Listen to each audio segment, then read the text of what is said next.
Hi, I'm Denise Jagroo, and welcome to my web series, The Real Story. These are real stories from real people. I hope these stories will inspire you and educate you and show you that we are all survivors in some way. Today's topic is cancer again, and I know we had a webisode just recently about cancer, and it's not going to be the topic every week, but I find these guests that I'm having on the show, their stories are so engaging and the world needs to hear their stories. So the topic today is actually going to be cervical cancer. Now, the word cervical pops up in another place in the body. It also is used to identify the 7 cervical vertebrae in the neck and spine, and that is not what we're talking about today. We're talking about the base of the uterus and development of cancer cells or a tumor in that area. And who is sharing her very brave story with us today is our guest, Elaine. Welcome, Elaine. Why, thank you for having me. Thank you so much for being here. You have probably had the longest, most arduous journey on this cancer path that you've been on for the past couple years.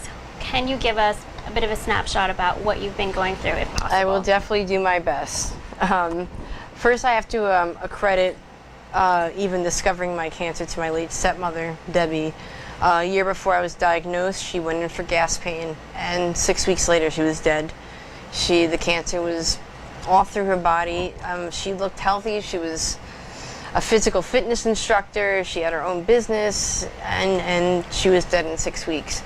So a year later, when I began to discover some uncomfortable symptoms, I thought of her, and I didn't take any chances this time. In the beginning, I got the wrong diagnosis, and I must say, I just can't preach enough that you must be your own best advocate. The first diagnosis I got was, they told me I had pelvic inflammatory disease, or possibly a very rare sexually transmitted disease, and I just looked at him and was like, okay, maybe not. So I found another doctor, and I kept going until I found a doctor that I felt was listening to me. And as soon as she looked at me, she told me that she could see a tumor about this big, and it was cervical cancer. And from there, it was a whirlwind of, that was April 7th. Valentine's Day was the first day that I went in, of 2007, I went in, and by April 7th, I was having what they called a radical hysterectomy at Long Island Jewish. At the time, they thought the tumor was only this big, so they went in with the hopes of removing the tumor, doing the hysterectomy, and then at the time, the cancer had spread into all my para-aortic lymph nodes, and they had given me only 3 months to live. Never at any point did I ever think that was true, but how do you convey that to your parents and your partner who's sitting across from you? I just knew that wasn't true. I think that's probably what saved my life, thinking like that. So they got me into surgery, and I was prepared to have a hysterectomy. I was mentally prepared.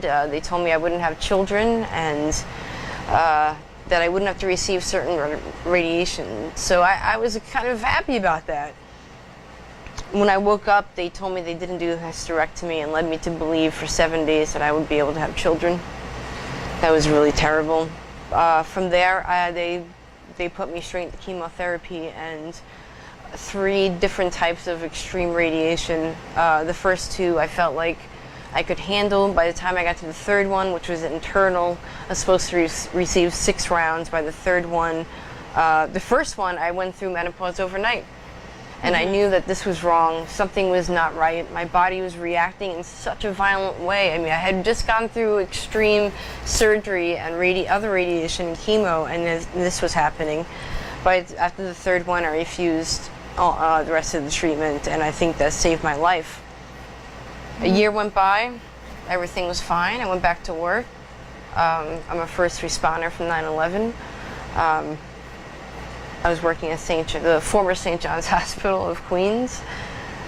I thought everything was fine. I thought I was great. I felt off, but considering what I felt like, I felt better. It was a shocker to start feeling sick again about 6 to 9 months in.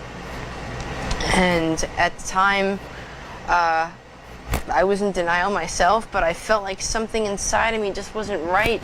And I got to the point of feeling like there was a tampon inserted wrong. Now, I have no prior history of HPV. My family has no prior history of cancer. The only thing I ever did was be a first responder in New York City EMS for 9/11. And HPV is human papillomavirus. Which usually, there's some forms of it that do lead to cervical cancer.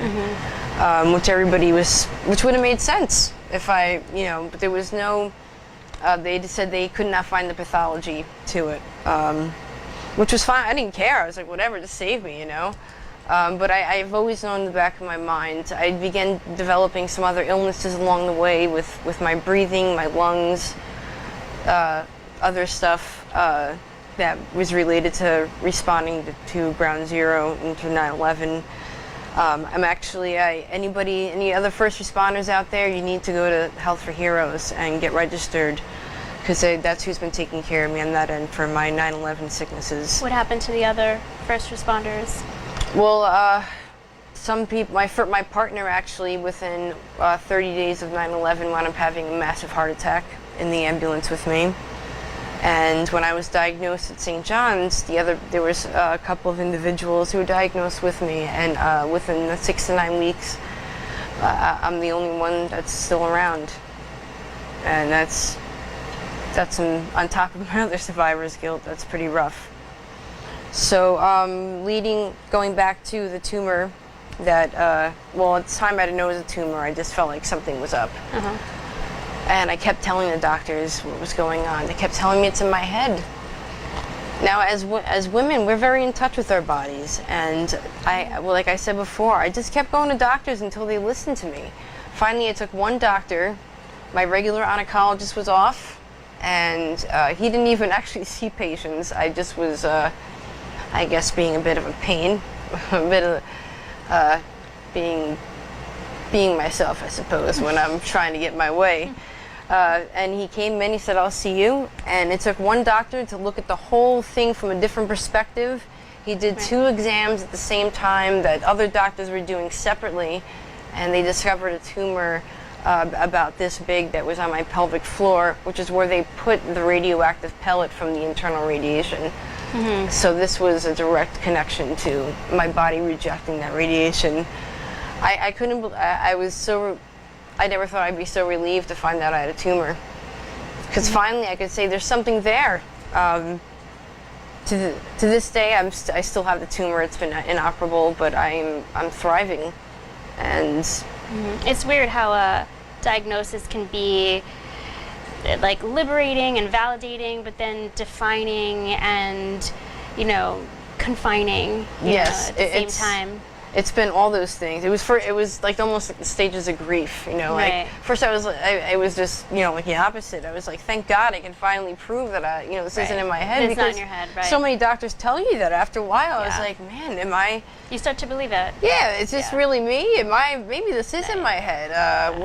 So thank the God. And then you start developing, not you, but people, when they tell you that things are in your head, you start developing this kind of anxiety, like, what else am I making up, I definitely went back and I questioned everything. I had to look at PET scans that I had and to reassure me, and my partner had to reassure me, my family, and they're like, there is something, not that you usually want to hear this, but there is something wrong with you. This is not the original Elaine that we know.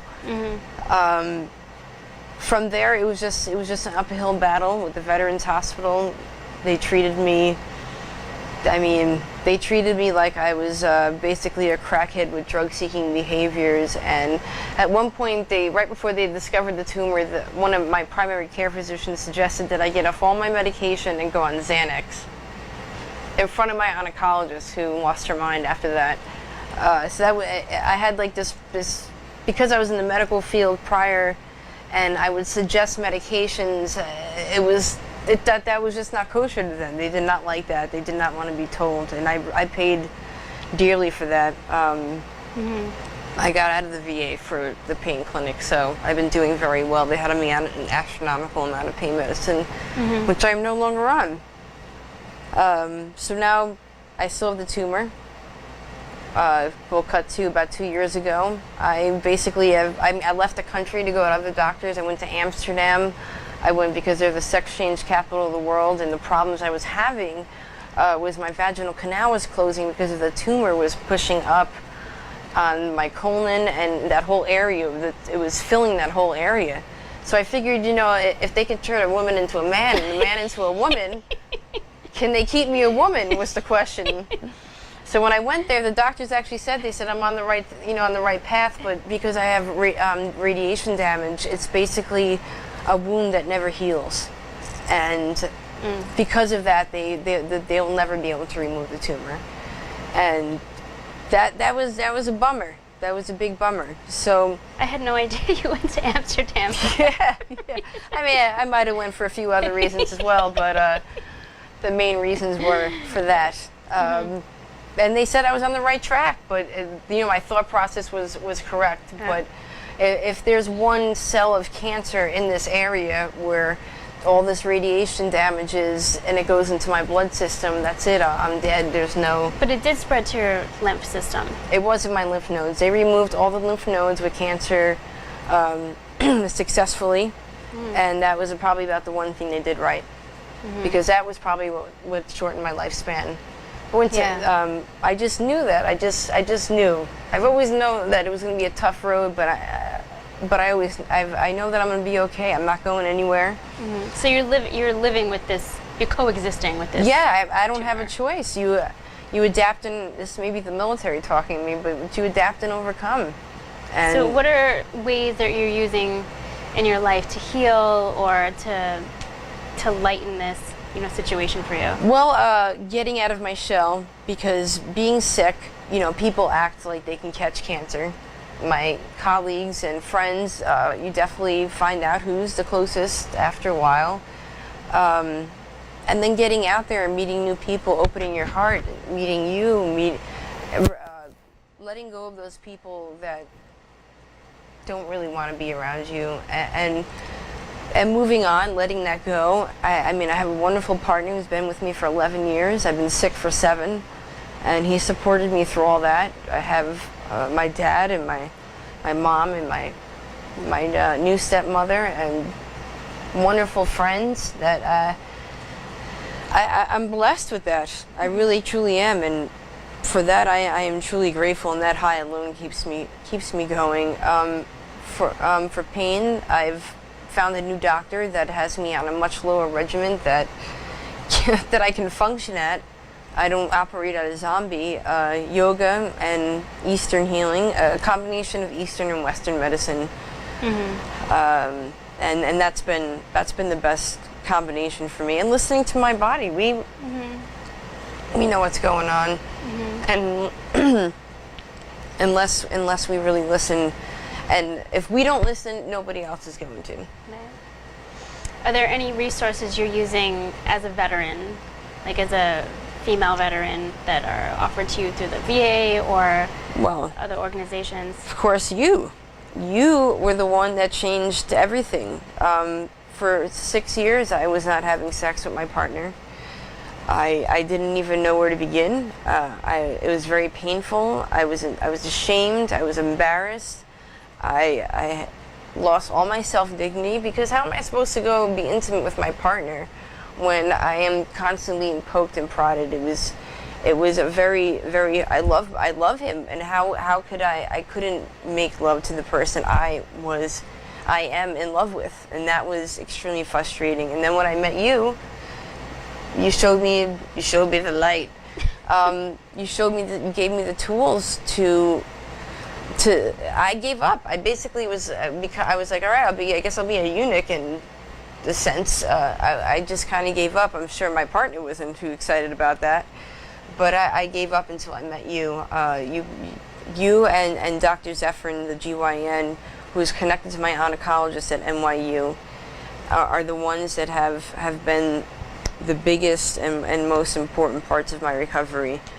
As of I will be keeping my other half anonymous, but because of you, about 6 weeks ago, I started being able to have sex pain-free and regularly again.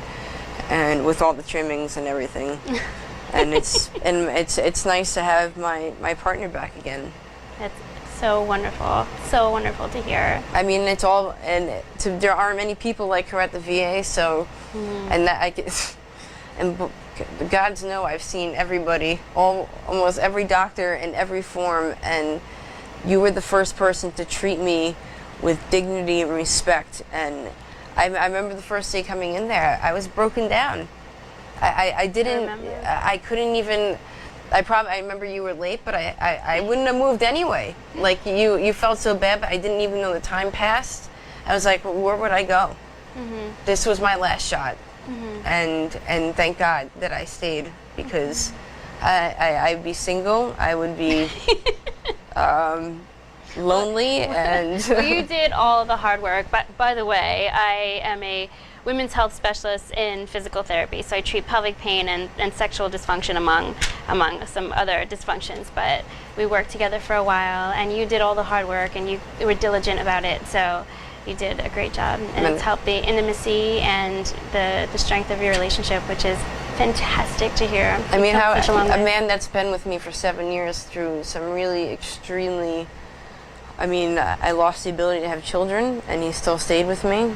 And I can't imagine what that's like, being in a relationship with when you can still have children and you're with somebody that you love who can't. And he's been by my side the entire time. Can't say it has been tough, but whose relationship isn't? Show me whose relationship is perfect.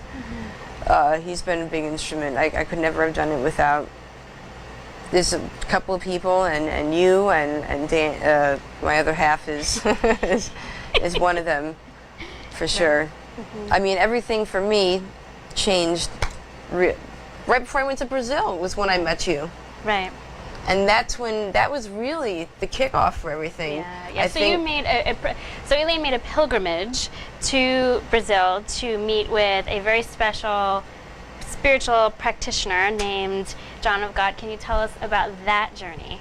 Well, I have to say that if it wasn't coming, you got the ball rolling, because my mind got back into that, wow, I can do this. Life isn't that bad, and maybe I can make this better. So after meeting you, you were the one that got me going there, because I got to say, when my dad first pitched the idea to me, doing a 14-hour flight, because where the tumor is, sitting down really isn't the best, most fun thing for me. On top of it, sitting on a plane for all that time, I was a little apprehensive. But then doing those exercises, I think that was the beginning of being pain-free. I went to go see a man named John of God. My father's also a healer and has been a very big instrument in alternative healing and Eastern healing, and I think that with the combination of Western and Eastern is the only reason why I'm still here.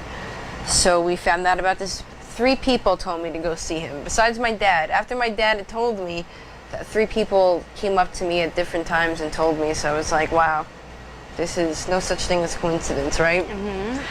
So I went down there, and I was a bit apprehensive in the beginning. Of course, I mean, I'm a woman of science as well. I all those years working in medicine, so I was like, well, how is this going to work? And within the first 6 hours, I was a believer. I was there for 2 weeks, and without the man, I don't know if he, did a physical healing on me, but mentally that was good enough. He told me one of the many pieces of advice I received from this man, he said that, think of the last time you were the most happy.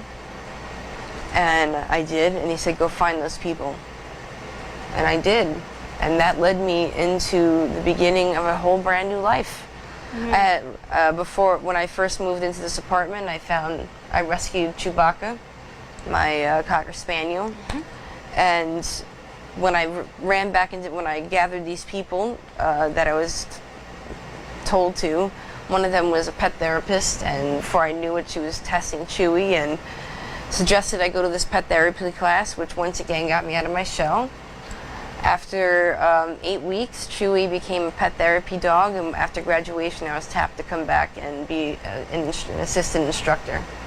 And from there, things just have progressively gotten better.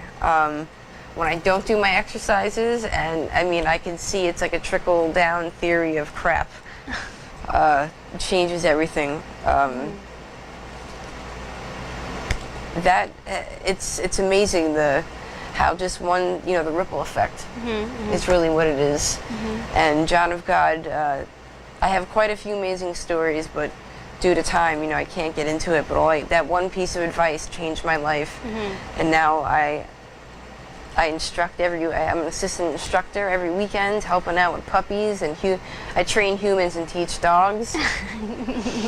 And you also did something extremely brave with your hair in the past few weeks. Eileen used to have long, luxurious hair down to her bum, and now it is up to very here. short, very short. Tell us a little bit about what you did. I was one of the very lucky people in chemotherapy that I did not lose my hair.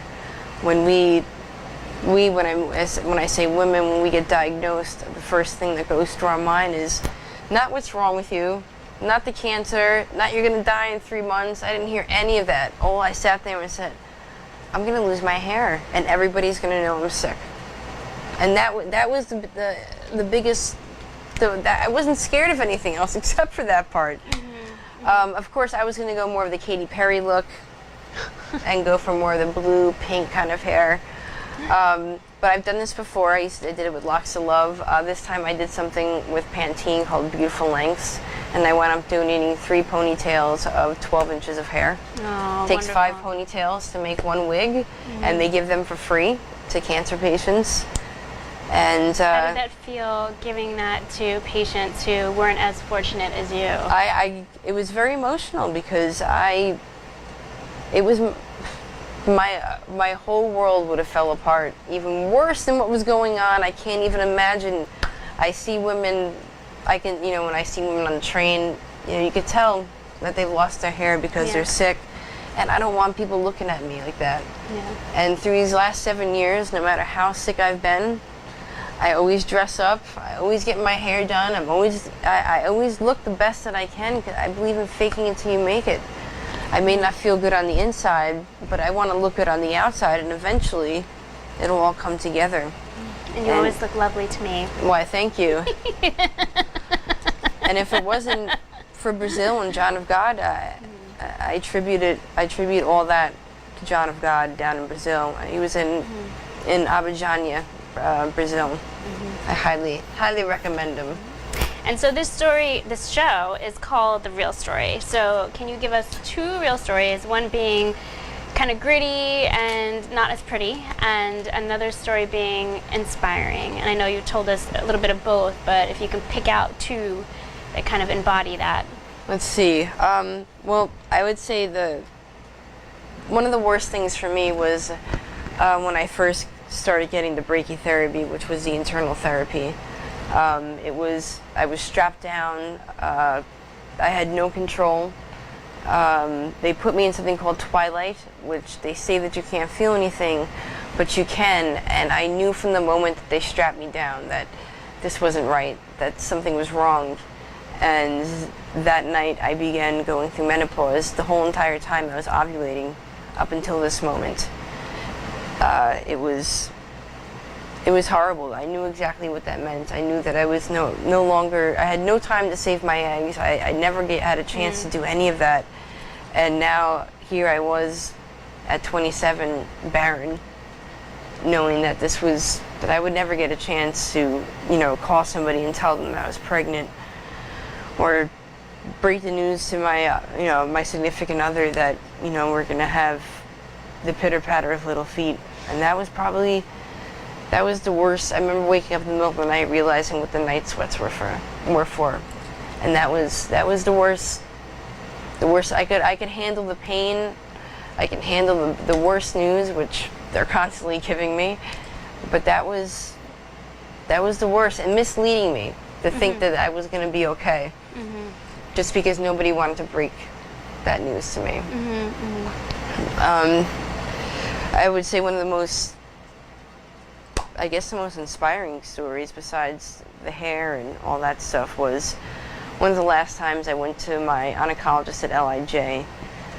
One of the weird things about all these oncologist office, and especially if it's a female cancer, there's no, like, I had a gynecological cancer, so there was, they had GYN, and they had fertility doctors and oncology doctors, and it was all in one waiting room.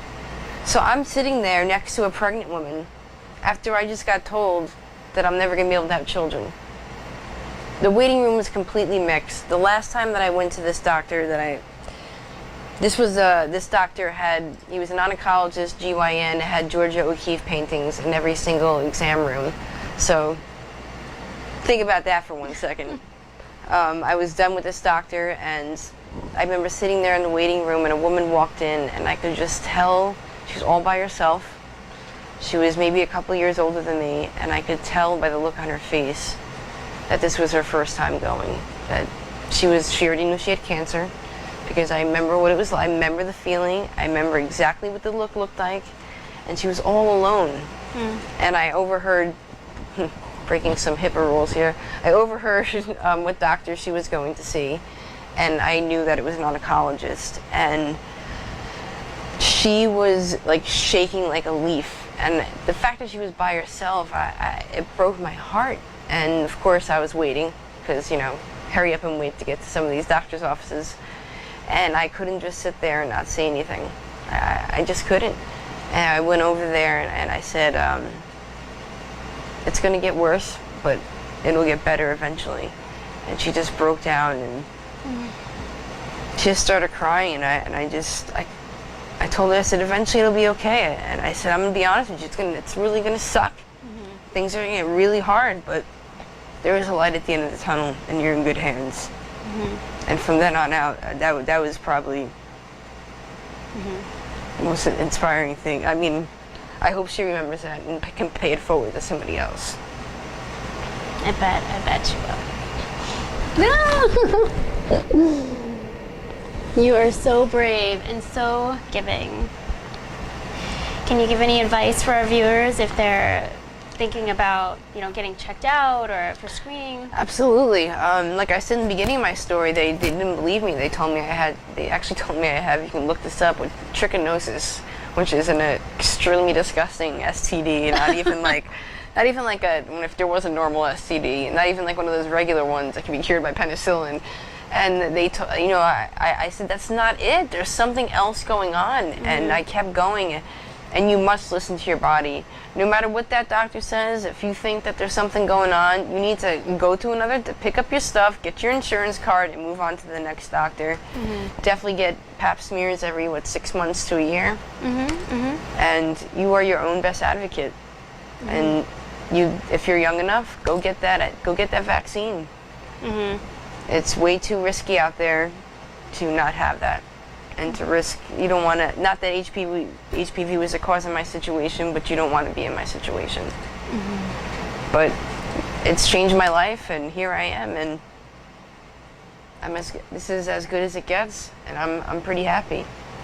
I have wonderful people in my life. If one person out there hears my story, then it was all worth it. All 7 years was worth it. Well, I think that it's going to get better. I think this is not the best. I think it's going to get even better. And I think there's a lot more to your journey, and it's just going to get brighter, because you are a bright star. Thank you. You are super strong, and I'm blessed to have met you. Thank you so much for having me. Well, thank you so much for sharing your story. Thank you so much. And that is as real as it gets. So thank you for joining us, and thank you, Elaine, again. And tune in next week when we'll have another topic that is hopefully just as inspiring and educational as Elaine's story. So thank you again, and thanks for tuning in. Bye.